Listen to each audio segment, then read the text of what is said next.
lesau tau mau, lesau tau mau. Okey kan, alhamdulillah untuk tahun ni tahun 2025 kita tak nampak langsung dah apa tu sedikit-sedikit yang apa macam alung ke judi ke yang bagi kad-kad macam tu dekat Balam Bazar ni. Alhamdulillah diorang tak berani masuk Bazar Stadium dah. Tapi apa yang aku nampak pula kali ni, korang boleh tengok yang ni pula. Ini sedikit mana pula yang hantar orang-orang tua ke bazar and minta sedekah. Orang tua ni dengan tengah-tengah hujan, tengah-tengah panas macam ni, apalah korang ni, manalah korang kutip orang tua ni. Sampai sanggup korang nampak, sampai korang tengok orang bagi bukan sikit-sikit tau. Rakyat Malaysia ni semua pemurah, korang nampak. Dia tahu sebab orang-orang Melayu kita ni semua jenis yang pemurah yang tak berkira. So diorang pergunakan orang-orang tua ni ataupun orang OKU ke apa letak dekat sini and apa tu yang apa minta sedekah lah. So benda-benda macam ni bagi aku tak elok lah. So jangan sampai aku bongkar.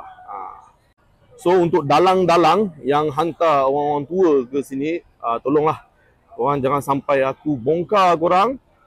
Kat mana korang simpan orang tua ni semua, aku dapat bongkar, aku buat report, semak korang.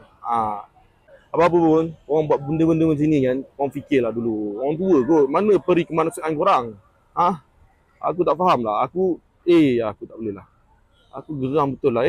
Korang tengok aku pun tak pasti, pihak majlis ke apa, takkan korang tak nampak benda-benda macam ni. Patutnya korang halang lah, korang trust lah, betul tak? Sebab apa? Sebab benda-benda orang jual niaga tepi jalan secara halal boleh pula korang kacau. Kenapa orang-orang yang buat kerja macam ni, kerja mudah, hantar orang tua minta sedekah. Macam tu. Faham tak? So benda-benda macam ni tak bagus lah bagi aku.